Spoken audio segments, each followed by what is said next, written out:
Assalamu alaikum to you all. Welcome in the way of knowledge.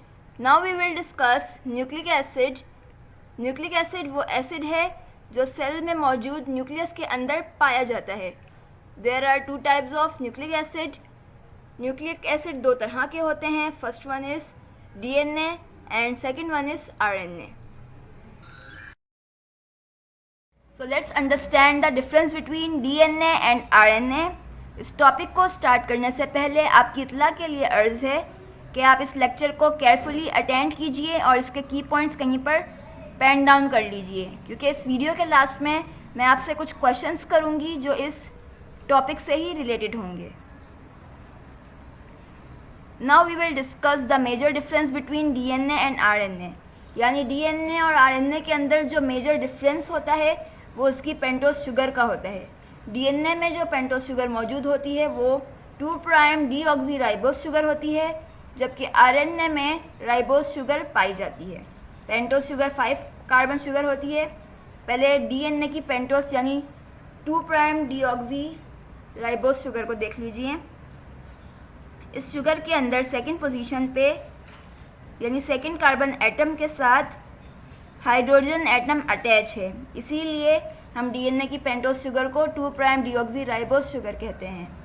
जबकि RNA की जो pentose sugar है, ribose sugar है, उसके सेकंड कार्बन के साथ OH यानी हाइड्रोक्सिल ग्रुप अटैच है. सेकेंडली डीएनए और आरएनए दोनों ही न्यूक्लियस के अंदर सिंथेसाइज होते हैं, यानी न्यूक्लियस के अंदर ही बनते हैं. लेकिन आफ्टर देयर सिंथेसिस डीएनए जो है न्यूक्लियस के अंदर ही रह जाता है, जबकि आरएनए न्यूक्लियस से माइग्रेट कर जाता है और साइटोप्लाज्म के अंदर आ जाता है. ठीक है. डीएनए के अंदर जो नाइट्रोजन बेसिस पाई जाती हैं वो adenine, guanine, cytosine and thymine होती हैं, जबकि आरएनए के अंदर एडेनिन, ग्वानिन, साइटोसिन तो होती हैं बट थाइमिन मौजूद नहीं होती. इसकी जगह यूरेसिल पाई जाती है. और डीएनए में यूरेसिल मौजूद नहीं होती, यूरेसिल की जगह थाइमिन मौजूद होती है. ठीक है. अब डीएनए का फंक्शन जो है हेरिडिटरी कैरेक्टरिस्टिक्स, ऐसे खुसूसियात जो हमें विरासती तौर पर मिले होते हैं अपने पेरेंट्स से, वो किसके ज़रिए मुंतकिल होते हैं? डीएनए की बदौलत मुंतकिल होते हैं. ठीक है. डीएनए का काम ही हेरिडिटरी कैरेक्टरिस्टिक्स को ट्रांसफ़र करवाना है parents to offspring generation by generation, जबकि आरएनए का फंक्शन प्रोटीन सिंथेसिस करवाना है. डीएनए डबल स्ट्रैंडेड स्ट्रक्चर होता है, जबकि आरएनए सिंगल स्ट्रैंडेड स्ट्रक्चर होता है. Composition of nucleic acid. As we know that nucleic acid are of two types, DNA and RNA. Firstly, we will discuss the composition of DNA. DNA is comprised of deoxyribose sugar, nitrogen base and phosphate group, while RNA is composed of ribose sugar, nitrogen base and phosphate group. ये था DNA और RNA की composition में major difference deoxyribose and ribose sugar का. और nitrogen bases के लिहाज से, जैसा कि हमने प्रीवियस स्क्रीन पर बात की है कि एडेनिन, ग्वानिन एंड साइटोसिन ये तीनों ही बेसिस डीएनए और आरएनए दोनों ही में पाई जाएंगी. लेकिन थाइमिन डीएनए के लिए स्पेसिफिक है, जो कि सिर्फ डीएनए में पाई जाएगी, आरएनए में मौजूद नहीं होगी. और इसी तरह आरएनए में थाइमिन की जगह यूरेसिल मौजूद होगी, जो कि आरएनए के लिए स्पेसिफिक है, डीएनए में मौजूद नहीं होगी. And nitrogen bases are of two types, यानी नाइट्रोजन बेसिस को भी फर्दर क्लासिफाई किया हुआ है डबल स्ट्रैंडेड प्यूरिन स्ट्रक्चर में and single stranded pyrimidine ring structure में. इनके स्ट्रक्चर्स देख लें. पिरामिडीन में cytosine, thymine and uracil included हैं, जबकि प्यूरिन डबल रिंग स्ट्रक्चर के अंदर ग्वानिन एंड एडेनिन मौजूद होते हैं. न्यूक्लिक एसिड यानी डीएनए और आरएनए बहुत सारे न्यूक्लियोटाइड पर मुश्तमिल होते हैं, यानी उनसे मिलकर के बने होते हैं. अब न्यूक्लियोटाइड क्या है? न्यूक्लियोटाइड न्यूक्लिक एसिड का मोनोमर है और सिंपलेस्ट बेसिक यूनिट है. जिस तरह से अगर हम कार्बोहाइड्रेट्स की बात करें तो कार्बोहाइड्रेट्स का मोनोमर और सिंपलेस्ट बेसिक यूनिट मोनोसेक्राइड्स होते हैं. मोनोसेक्राइड्स में क्या क्या चीज़ें इंक्लूड हैं? Glucose, fructose and galactose. इसी तरह प्रोटीन की बात करें तो प्रोटीन का मोनोमर और simplest basic unit amino acids होता है। जब बहुत सारे अमीनो एसिड कंबाइन होते हैं तो वो क्या सिंथेसाइज करते हैं, प्रोटीन को सिंथेसाइज करते हैं। इसी तरह जब बहुत सारे न्यूक्लियोटाइड कंबाइन होते हैं तो वो क्या जनरेट करते हैं, क्या चीज़ सिंथेसाइज कराते हैं, न्यूक्लिक एसिड बनाते हैं। अब जब थाउजेंड्स ऑफ न्यूक्लियोसाइड एक साथ कंबाइन होंगे तो वो डीएनए एंड आरएनए की फॉर्मेशन करेंगे। Let's understand the formation of nucleotide. Nucleotide बनाने के लिए न्यूक्लियोसाइड का बनना बहुत ज़रूरी है। अब न्यूक्लियोसाइड कैसे बनते हैं? जब नाइट्रोजन बेस पेंटोज शुगर के साथ कंबाइन होती है तो ये न्यूक्लियोसाइड बनाती है, ठीक है। अब पेंटोज शुगर के साथ नाइट्रोजन बेस जिस कार्बन एटम के साथ ज्वाइन होती है यानी अटैच होती है वो कार्बन नंबर 1 है पेंटोज शुगर का। अब पेंटोज शुगर और नाइट्रोजन बेस के दरमियान में जो लिंकेज और बॉन्ड मौजूद होता है वो एन ग्लाइकोसाइडिक बॉन्ड और लिंकेज कहलाता है, ठीक है। अगर हम डीएनए के न्यूक्लियोसाइड की बात करें जिसे हम डीऑक्सीराइबो न्यूक्लियोसाइड कहते हैं, तो उसे बनाने के लिए हम डीएनए की पेंटोज शुगर को रखेंगे। डीएनए की पेंटोज शुगर आपको पता है ना, डीऑक्सीराइबोस शुगर होती है। जब नाइट्रोजन बेस डीऑक्सीराइबोस शुगर के साथ रिएक्ट करेगी, कंबाइन होगी, तो वो डीऑक्सीराइबो न्यूक्लियोसाइड बनाएगी। इसी तरह आरएनए के केस में जब नाइट्रोजन बेस राइबोस शुगर के साथ कंबाइन होगी, अटैच होगी, तो वो राइबो न्यूक्लियोसाइड बनाएगी। Now we will understand the formation of nucleotide.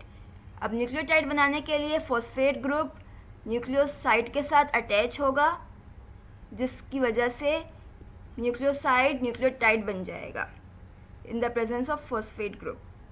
अब फॉस्फेट ग्रुप न्यूक्लियोसाइड के साथ जिस लिंकेज के ज़रिए अटैच होगा वो लिंकेज क्या कहलाता है? फॉस्फोएस्टर बॉन्ड कहलाता है। Look at this picture. एक तो प्यूरीन के न्यूक्लियोटाइड हैं, प्यूरीन डबल रिंग स्ट्रक्चर, और सेकंड पिक्चर में पिरामिडीन के न्यूक्लियोटाइड्स हैं। इनके नाम भी लिखे हुए हैं, AMP adenine monophosphate, GMP guanosine monophosphate, CMP cytidine monophosphate, uridine monophosphate, UMP and dTMP यानी डीऑक्सीथाइमीन मोनोफॉस्फेट, जो कि डीएनए में ही थाइमीन पाया जाता है।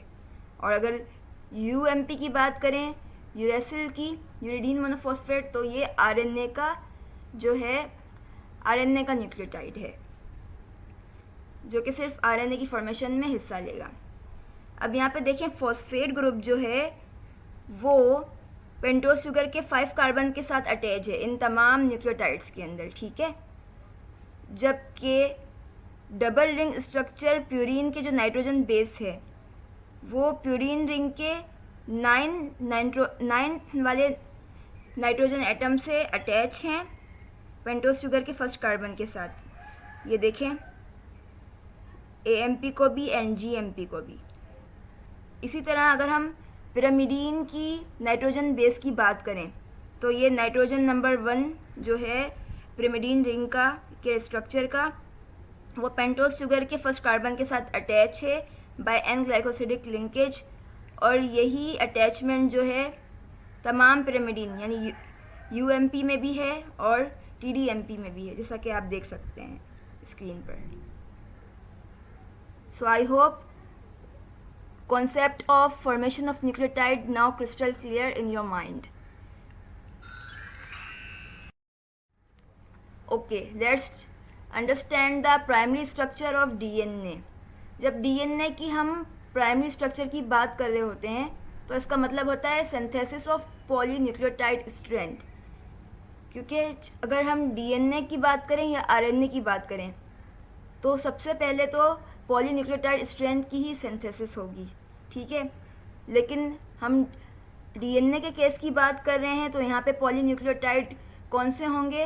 डीऑक्सी पॉलीन्यूक्लियोटाइड स्ट्रैंड होंगे इन केस ऑफ डीएनए। यानी डीएनए के प्राइमरी स्ट्रक्चर में जो पॉलीन्यूक्लियोटाइड स्ट्रैंड पाया जाएगा वो डीऑक्सी राइबोन्यूक्लियोटाइड्स का होगा। जबकि आरएनए की बात की जाए तो आरएनए तो होता ही प्राइमरी स्ट्रक्चर है, तो उसका पॉलीन्यूक्लियोटाइड स्ट्रैंड कौन सा होगा? राइबोन्यूक्लियोटाइड स्ट्रैंड होगा। अब DNA double stranded helical molecule होता है जो कि 2 पॉलीन्यूक्लियोटाइड स्ट्रैंड पर मौजूद होता है, तो इसकी सिंथेसिस के लिए 2 पॉलीन्यूक्लियोटाइड स्ट्रैंड सिंथेसाइज होंगे। जबकि आरएनए सिंगल स्ट्रैंडेड स्ट्रक्चर होता है, तो इसके पास क्या सिंगल पॉलीन्यूक्लियोटाइड स्ट्रैंड होता है जो कि बहुत सारे न्यूक्लियोटाइड से मिल करके बना होता है।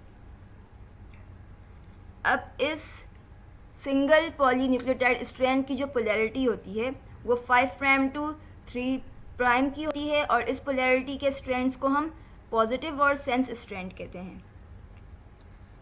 अब यहाँ पे देख लें, अब एक न्यूक्लियोटाइड है यहाँ पे सबसे पहले ग्वानिन। ग्वानिन किसके साथ अटैच है? ग्वानिन में पहले तो फॉस्फेट ग्रुप जो एक है न्यूक्लियोटाइड का, वो पेंटोस शुगर के 5 कार्बन के साथ अटैच है, ठीक है। अब इसके साथ अटैच होने के लिए जब थाइमीन दूसरा न्यूक्लियोटाइड आएगा तो इसका पेंटोस शुगर जो इसका जो फॉस्फेट ग्रुप है वो पेंटोस शुगर के 3rd कार्बन के साथ अटैच हो जाएगा। तो अब ये किस बॉन्ड की और किस लिंकेज की यहाँ पर फॉर्मेशन हुई? पॉलीन्यूक्लियोटाइड को सिंथेसाइज कराने के लिए यानी बनाने के लिए पहले तो एक यहाँ पर न्यूक्लियोटाइड पे फॉस्फोएस्टर बॉन्ड था। अब यही फॉस्फेट ग्रुप अगेन यहाँ पे 3' यानी 3rd कार्बन शुगर के साथ अटैच हो गया है, एडजेसेंट न्यूक्लियोटाइड जो आने वाला न्यूक्लियोटाइड है। तो अब यहाँ पे कितने फॉस्फेट ग्रुप मौजूद हो गए? 2 फॉस्फेट ग्रुप मौजूद हो गए जो कि दोनों ही एस्टर बॉन्ड के साथ अटैच हो रहे हैं। तो अब जो पॉलीन्यूक्लियोटाइड स्ट्रैंड में लिंकेज मौजूद है वो क्या कहलाएगा? फॉस्फोडाइएस्टर लिंकेज कहलाएगा। इसी तरह थाइमीन के साथ जो इनकमिंग आने वाला एडजेसेंट न्यूक्लियोटाइड है एडिनिन, यहाँ पे आप देख लें आने वाले न्यूक्लियोटाइड्स की जो पहले फर्स्ट फॉस्फेट ग्रुप है सबका 5' के साथ अटैच है।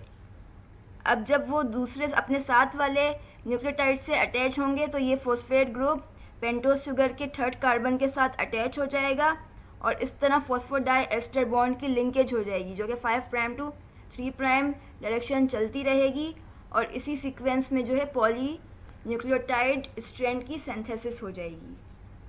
It is clear. और इसी तरह से फॉस्फोडाइएस्टर बॉन्ड एक बैकबोन के तौर पर एक्ट करता है for the formation of polynucleotide strand, और ये पॉलीन्यूक्लियोटाइड स्ट्रैंड की बैकबोन भी कहलाता है, यानी रीढ़ की हड्डी के मानिंद होता है। This is your assignment. Question number 1, why does phosphoester bond act as the backbone of polynucleotide strand? Question number 2, differentiate among phosphoester bond, phosphodiester bond and N-glycosidic bond. I know that you know very well the answer of this question. So, thanks a lot for watching. Till then, Allah Hafiz. We will meet soon in the incoming videos.